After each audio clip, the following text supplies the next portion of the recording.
Welcome to The Hustle with Ben Anderson, highlighting a series of inspirational success stories with celebrities, entrepreneurs, athletes, and industry-leading professionals. Ben has learned and mastered the art of the hustle, which has allowed him to become a top 20 USA loan originator and the #1 mortgage and real estate finance coach in America, who has closed more than $3 billion in real estate finance transactions. So sit back, listen, and learn with the Loan King about money and mortgage. Welcome to The Hustle with your host, myself, Ben Anderson, coming live from Manhattan, New York with a special guest, the co-founder of Owl's Brew, Maria Littlefield. Thanks for joining us today. Thanks for having me. I'm thrilled to be here. Great place to sit and meet you. Yes. And we're going to unpack today entrepreneurship in many different ways because your brand is crazy. You guys sell in Williams-Sonoma, you sell in Whole Foods, you sell everywhere. And Boozy Tea, I mean, come on, who doesn't like that? So beyond the product, the packaging, the great storyline, we're going to talk about the good, the bad, and the ugly of entrepreneurship. Yeah, perfect. And just life in general. So we met a bit ago. We were just talking. Let's get the cameras rolling so we can get all this on camera. So grew up in Martha's Vineyard. Yeah. Beautiful place. Beautiful place. Lovely in the summer. Not a whole lot going on in the winter. Still very pretty. But yeah, not a ton going on that island in the winter. And so everything happened. You're in Manhattan. Now I'm in Manhattan. I know, pretty opposite places. Extremes. I don't think you could get to more extremes. No. At least on the East Coast. That's right. But yeah, I was born in the Vineyard, moved to Connecticut for high school, and then moved to New York right after college. I went to school in upstate New York. Now you're here, and you came here to pursue your dreams of just figuring something out. Yeah, I came to figure it out, and it's so funny. Actually, Jenny and I talk about this a lot, but I mean, I graduated a little over 10 years ago. So, not that long ago, but this whole being an entrepreneur wasn't really a thing that you thought about in college at that point. There's now there's entrepreneur classes, and you're like, what? Yeah. Back then it wasn't. But it wasn't even like a thing, really. You weren't like, I'm going to be an entrepreneur when I graduate. That's right. And so I moved to New York without a job. I don't know, so kind of a bold move at the time, I guess. Looking back, I'm like, wow. But I actually had an interview with Jenny the first day I moved here, which is kind of a funny story. We actually talked about this last week a little bit too, but I literally walked in. She was an hour and a half late. I had a couch being delivered. They must have called me 100 times, and I was like, And there's a lot of strict rules in New York about when your delivery windows are and your storage elevator, whatever. So anyway, we had a great interview, and she just got up kind of abruptly at the end and left the room, but I could see her because she was standing in front of these French doors, kind of pacing back and forth, and she's like, what do I do? And I guess the other side of that story is that I was the first person she'd ever hired, and she's like, oh my god, that's the first person I ever interviewed. She's like, I like her so much, do I just hire her? Am I supposed to interview other people? And so she literally hired me on the spot as an intern, and then I got promoted to a full-time job, and we worked together at a marketing firm for a couple of years, and that's how we originally met. And now you guys own this mega franchise. You've been all over the world with your brand and your teas and your spiked cocktails, which we're going to crack open in a second. Yeah, perfect. And so talk about Owl's Brew and the idea, because it didn't happen with a plan. It just happened out of having a good time. It was very organic, and it really came. So Jenny, she's actually now a certified tea sommelier, which is pretty cool. Most people don't know that that's even a thing. How do you get that certification? It's literally becoming a wine sommelier. It's classes and certification program, and that'll be popular soon. I think it's fascinating. It is. And so anyway, so we started, just to kind of give you the full background. So we started, literally, she was just fascinated by tea and kind of the health benefits that you could get from tea. By just dropping something in water, and all of a sudden you have this really hydrating beverage with vitamin C and antioxidants, and it tasted great, and you just drop something in water. Who doesn't like tea? I love tea. Yeah, who doesn't like tea? And so she started actually ordering different botanicals and tea bases and actually making her own blends. in our office. And she On would, the clock. On the clock. And she would literally just make different tea blends for me. And like one time I was sick and she made me this really great tea blend and I was kind of like, yeah, tea blend. So let's go back. Your tea's cool. Did you just like amuse her with the Yeah, tea basically. pleasure? Yeah, she was yeah. like into it and you were kind She was really into it and I was like, oh, I like tea. But you know, I also like coffee. Yeah. As evidence in drinking coffee. Sure. Anyway, then one day she was like, what do you think about tea cocktails? And I was like, I mean, that sounds great. Amazing. Yeah, why have we not done that before? Yes. And we started literally just making tea cocktails and realized that. What was the first tea cocktail? Do you remember? Honestly, the first one, like the first 5 were really kind of basic. Like instead of like a cranberry vodka, we brewed a cranberry tisane. Okay. Or instead of, we were making some cocktails like sweet vermouth and we were using a rooibos tea instead. So we just started playing around, like swapping out ingredients to start. And then we just realized that tea and botanicals were just like this amazing base for spirits. Like they kind of play off the notes of a spirit instead of covering up all the flavors in a spirit. You end up with this like super balanced, like hydrating cocktail that has flavor, but it's not like cloyingly sweet, which is like my problem with a lot of cocktails. Like the sugar's way out of it. Really low. I mean, we do use some organic cane sugar, just because otherwise, in the cocktail mixers, otherwise you just get, it's like, you kind of lose a little bit. It dilutes very I'm mad quickly. that I didn't honestly think of this. I didn't. Well, you can have all of them you want. We'll stock you out. The one you have in front of you is actually that's one of our like older blends. It's a green tea, lemon, lime, and habanero. That's amazing. It's called Wicked Margarita, and it was like it's just whatever. It's just delicious. I'll take it. Yeah. So anyway, we started doing that, and then we stared getting asked. We started hosting tea cocktail parties for our coworkers and some like Just friends for of the fun, industry, right? just totally for fun. And it was a pretty social industry, and people just loved the drinks, and we started getting asked to go to different events. And What was your first event? First event. That is a great question. Honestly, I think it was one of our first events was definitely with this restaurant downtown called Sons of Essex, which is no longer there. And do you just because you didn't have like a production? No. Company, At so this did point, you just make it in the kitchen and bring it? We literally would. It was like, because we started flying to events, and I'm sure the TSA thought we were like literally up to no good. They were like, "What the?" So we literally had like bags of loose leaf tea, and then we would pack like lemon juice or like some sweet like agave or sugar, and like bring a big bag, yeah, we would check it through. There was always like little stickers from the TSA. We had a few disasters. Like one we sweetened with agave for a little while, and then the agave exploded a few times. Sticky suitcases. Anyway, so no, we literally were like brewing in buckets, and people think I'm exaggerating, but I'm literally not exaggerating. Little buckets. Literally like the Home buckets, Depot orange Tupperware. buckets. Like we made mass tea, and that's how we originally like made all the mixers. I mean, we have lots of like hilarious stories about. I mean, I just remember like one time we did Fashions Night Out in New York, which was used to be a big thing here, and we were at Bendel's, I think. And the question was always just like, do you have a water source? And everyone's like, yeah, no problem, we have a water source. And we got there and it was an automatic sink. So we had to literally just go like this for like 1,000 people. I'm like, are you guys fucking kidding me? This is not a water source. So we have lots of funny stories like that. I mean, we brewed in our shower for our Basel event because they had no room in the kitchen. I love it. That is so real. It's so real, yeah. I mean, usually covered. It's not like all these events sound glamorous. It's that we were like covered head to toe in tea. Yeah. Like there was like loose tea everywhere. You wore your product. We wore our product. Yeah. That's great. It was a big mess. So anyway, that was the very beginning, and then kind of got to the point where we realized there was just like a real excitement and like interest in just this idea of like tea cocktails and what we were doing, and that's when we raised our initial seed round and launched the cocktail mixers, which are the first product. So you guys realize you have a viable product, people have interest. Yeah. And is that the point where you guys realize, hey, let's monetize this thing? Yeah, I mean, we always wanted to do something with it, but we weren't quite sure like how or what. And just kind of as time went on, we realized that we really had something, and people wanted to drink better. They wanted to drink cleaner, but still have a good time.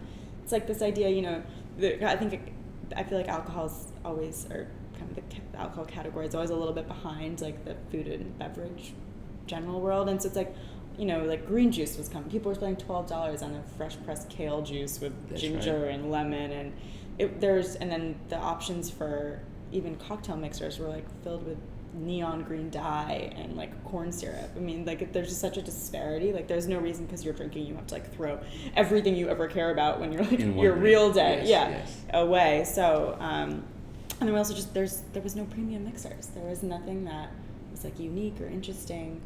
Love it. You guys stumbled across a lane that hadn't been driven through yet. You guys have a lot of fun with it, and you're traveling, and then you realize, let's make this into a business. Let's raise capital. Yeah. Was it easy? I mean, what was the first part of that like? No, I mean, the initial seed round I feel like is interesting. It's really just about finding someone who believes in you as a founder, more so than kind of the business, because there isn't really much to prove at that point. You know, we had obviously done all these events. We actually did a partnership with Diageo really early on, so we had a lot of things that we were doing, but we didn't have a brand. You know, it was really just buckets and loose leaf tea. And is there a certain place you went to go look for that seed?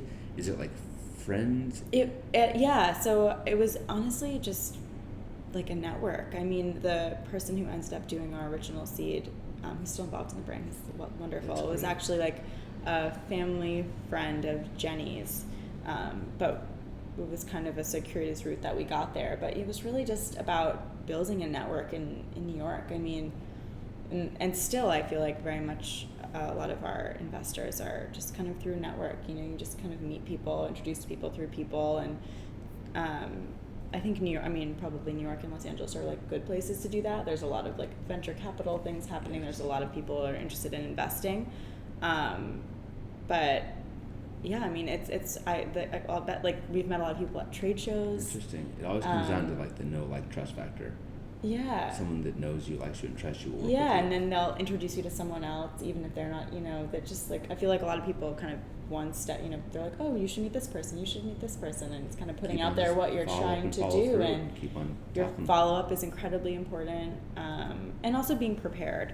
I can't say we were like perfectly buttoned up when we started, but a lot of, you know, being prepared for questions and knowing what your direction is and what you're doing, and is really important in the fundraising process. Having confidence in what you're up to.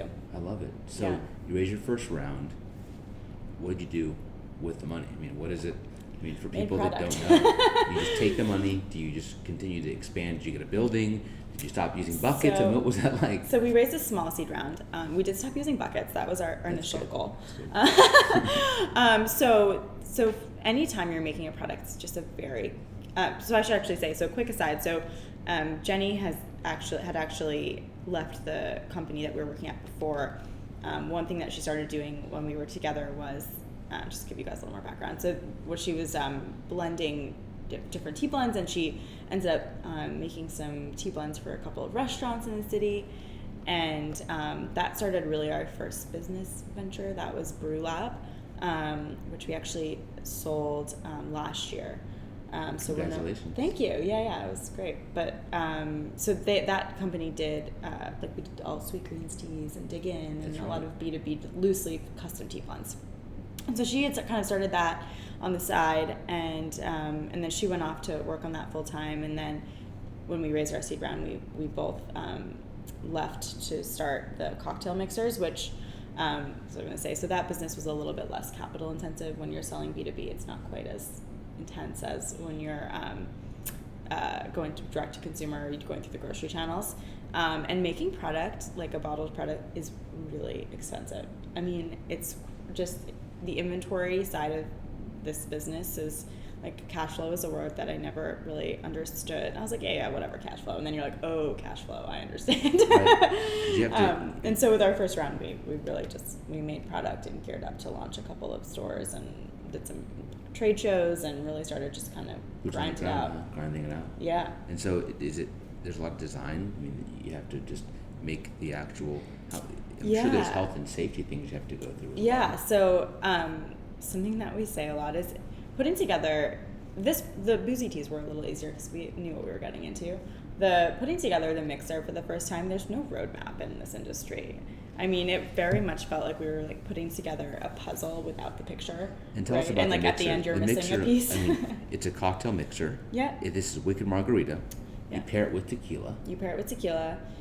So what's different about all of our cocktail? Everything we do, I mean, obviously started in tea and botanicals, and everything we do is tea and botanical based. So we don't use any flavors, nothing like weird. This is the one you're holding is an organic green tea that's fresh brewed. We literally brew in like massive tea bags and put them in kettle. It's like big batch tea that you would like make on your stove. And it's with some lemon lime juice and chopped habaneros. So everything is tea and botanical based. So we had to figure out a couple of things. First, like most people don't fresh brew tea. Everyone uses a tea flavor or tea concentrate. And so we had to figure out someone who would do that for us. How the heck we were going to scale it, what the bottle looked like, what the label looked like, where we were going to sell it. You know, there's so many different pieces.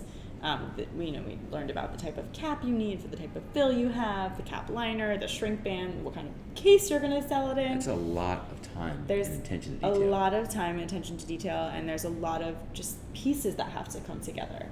I mean, it's really like putting together a puzzle. So what are some of the biggest challenges along the way? Some of the biggest road bumps and any times throughout the journey where you felt like this is not what I signed up for? Or... Yeah. I mean, I think we always laugh, and I'm like, this journey has been incredible, and we wouldn't trade it for the world. But like, I'm glad I didn't know what I was getting myself into exactly. Right? Because there's a lot of challenges, and there's a lot of things that are just out of your control. I mean, everything from like production dilemmas to like we just ran out of bottles for 2 months for the mixer. We had like 2 launches that we had no idea were coming down the pike, and we literally had like 100 bottles left, and like we needed about 50,000. What do you do? You like beg and plead with your producers. It was kind of a comedy of errors. I mean, we like had a backup to the source that we were waiting on, and then that backup line went down. They had to get a piece from like Austria. Oh my And gosh. we were just like, are you kidding me? So I mean, you just kind of do your best. You're like, You just laugh it off. Honestly, humor has been our best kind of coping tool. I mean, love that. at the end of the day, you just kind of have to laugh. You're like, wow, this is not great. This is not great, and I can't change it. And I can't change it, and we really tried for it not to happen. We had like a disgruntled employee threw like a Molotov cocktail into our contract packer before a holiday run one year. And then all of our product got sequestered because it was a crime scene. So we couldn't even take it out to package somewhere else. Oh my gosh. Yeah. So I mean, it's just like you're constantly things plan are for always those things. thrown at No. you, and I don't know. Resilience is the best word that I can Yeah, think how do you of. lead through that as a leader? You know, you just take it as it comes. I've tried to just like at first, it was like so upsetting, and you can't be so emotional about it because it's business, and like, your team, and you plan as much as you possibly can for things like that not to happen, but they happen, and so you just kind of have to work through it and figure out like, okay, where are we now? What do we need? Where are the priorities? Can we take product from here? Can we take product from here? Who needs it? Like, who needs it first? So it's a lot of problem solving every day. I feel like we have big wins and then some fire Let's talk drills about to deal with. entrepreneurship, because 10 years ago it was not popular. Now it seems Mm-hmm. like it's very popular to have that in your either Instagram or Yeah. to be handing out a card that says you're an entrepreneur at a cocktail party Yeah. where you're drinking Boozy Tea. So Perfect. it's not easy. I mean, you guys found a niche that was accidental. You didn't plan on being an entrepreneur. Yeah. So No. why is it that it is so hard to go out there and create? I mean, that's just it. You're creating something from scratch, right? And even if you have this great idea, and for us, I mean, I feel like we've finally gotten to the point where people are like, oh, tea cocktails, Boozy Tea, we totally get it. But, for a while it's been like so much education and so many like explanations and like, this is what you do, this is why tea is better for you, this is why it's better for you. Did you guys than ever this. doubt the mission when people would say, I don't get it, why booze and tea? We've never doubted ourselves, but I think that, again, going back to like that resilience piece, like my favorite part of the day, or I like to go through all of our Instagram comments. I like love seeing people's reactions, and I love when people try it for the first time and they just get this like really like excited, elated feeling, because it's really nothing you've ever had before, right? But not everyone's gonna love everything you're doing, and I think that is a piece of entrepreneurship that's, you just gotta kind of like, are like, all right, cool, that's fine, but you can't ever doubt yourself, because the moment you doubt yourself, this journey becomes really challenging. That's right. You have leading, to be. People can't see you. No, you have to be really. And I've never doubted what we're doing. I mean, there is a better way to drink. Like you can drink clean, good ingredients, and I think people are finally realizing that. And coming around to it, but for a while it was like people were kind of confused. They're like, "What? Why would you do that?" We're like, "Because it's way better for you and it tastes great." And like I said, you're creating. So when you're creating, you're a pioneer. You're a pioneer, and you don't. And when you're creating, there's no roadmap to create it. Like whether you're making it or whether you're launching it or whether you're explaining it to customers. So it's a lot of kind of trial and error. And like I said, we had a product before this that we thought. We kind of tried to form it into a different category to explain what it was, because we're so always just trying to explain what we were doing and like relate it to something else. And now we're like Boozy Tea, and everyone's like, yes, perfect. Yes. But it's it's kind of like trial and error, and you have to. I think one of the hardest things about being an entrepreneur is you have to take a step back and get above the business and be like, okay, what's actually working here and what's not working, and what do we need to change, and all the decisions you make aren't perfect, but then you have to be able to evolve from that. They're your choices. They're your choices, yeah. So I think a lot of the challenge and the things that we've gotten better at is kind of like objectively looking at the business and trying to step away from it. And I think some of the big decisions we've made from that have really helped. Well, as far as the tea and the product, I mean, huge fans. Amazing what you guys have done, and excited to see how this goes. I'm going to try something we finish up here in a little bit. Yes. And you've also, you're not just a co-founder in Owl's Tea. You've written a book. Yes. So how did that come about?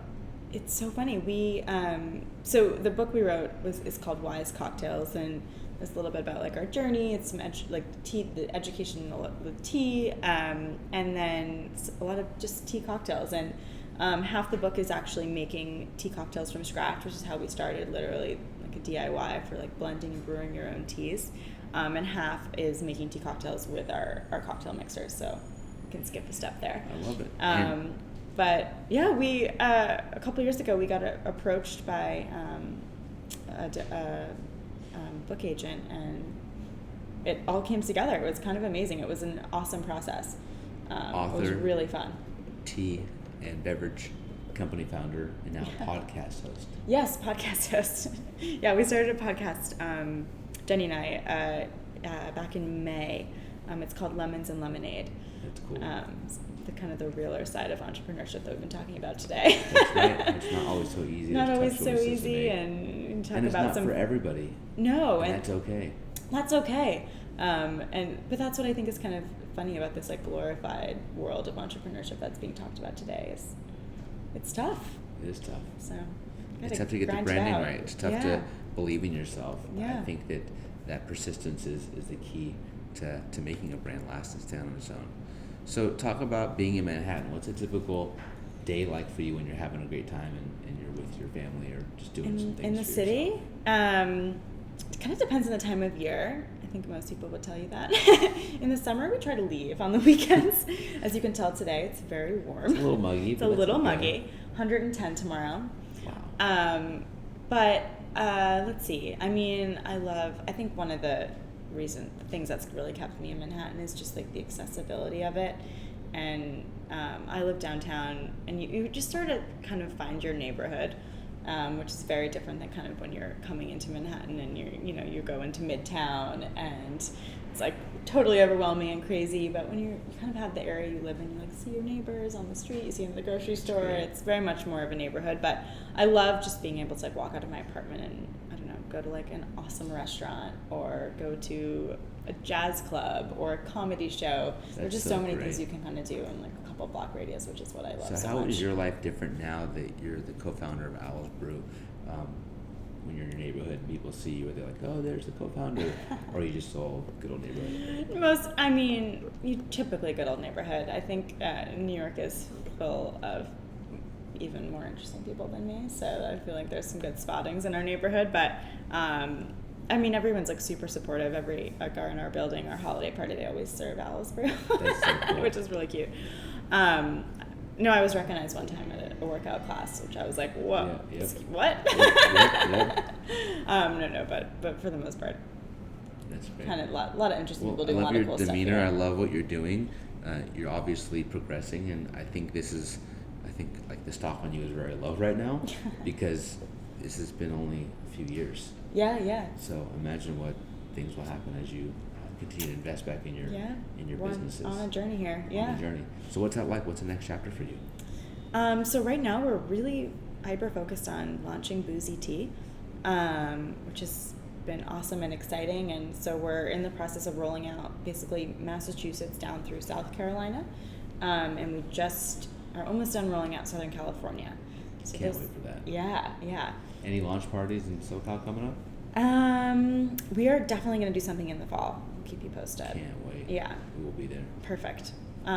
It should be fun. We just did a big party at the Surf Lodge this past weekend, which was fun. And so we have a couple kind of like local launch parties in the different markets. And then after that, we're gonna kind of expand to some more states. This is because it's the alcohol channel. It's like county by county and state by state. So it's very different than cocktail mixers, which you can kind of they're non-alc, so kind of go anywhere at any time with whoever they want. Hyper focus, got to target your audience right here. Yeah. So the young entrepreneur that wants to follow in your steps and see what you've done, that may find a problem in the world that they want to fix, what's your advice for them?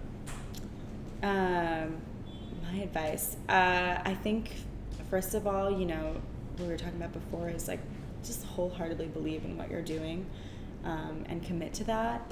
And also ask questions. I think the things that tripped us up a lot in the beginning are everyone wants to give you advice, and some of it's good and some of it's not. And the things that have kind of, still have repercussions and that tripped us up are things that we didn't quite understand. And so I would just say, like, it's your business. You're always going to know it the best, and make sure you completely understand everything that's happening, whether it's legal, whether it's structure, whether it's a product based, whether it's your technology based. Like, just make sure you fully understand everything that you're doing. Just live it. Live it, and then you have to live it. It's more of a way of life than a job. So I think people kind of need to think about that too. I mean, you're really in it. So, weekends, travel. I flew to California for the night this week. That's great. But it's exciting for me. But you have to really want that. And how can people get behind But you? it's also person? so exhilarating. So yeah, because you're doing it. The wins are your own child. wins. It's your child. It's your child, and the wins are your own wins. You're not doing it for anybody else. That's right. So Your wins are your wins. Your losses are your lessons. and that's why it's a ride. That's why it's a ride. Yeah. So how can we follow your ride and your journey on to the next chapter? Social media is probably the easiest. Yeah. You can follow the Owl's Brew at the Owl's Brew. I'm at Maria Leanne, and Jenny is at Jenny Rips. Jenny Rips. Yeah. I love it. Yeah. We've been a great guest, a great friend, and you've got great giveaways for us to taste after we Always finish come up, so- bearing some booze. That's right. Lesson of the day: come with booze. Come with booze. And you'll make You make more a lot of friends. That's Yeah. right. Thanks for being so awesome. You have the hustle. Thank you. To follow our story, check us out at benanderson.365 on Instagram and stay tuned for our next honored guest.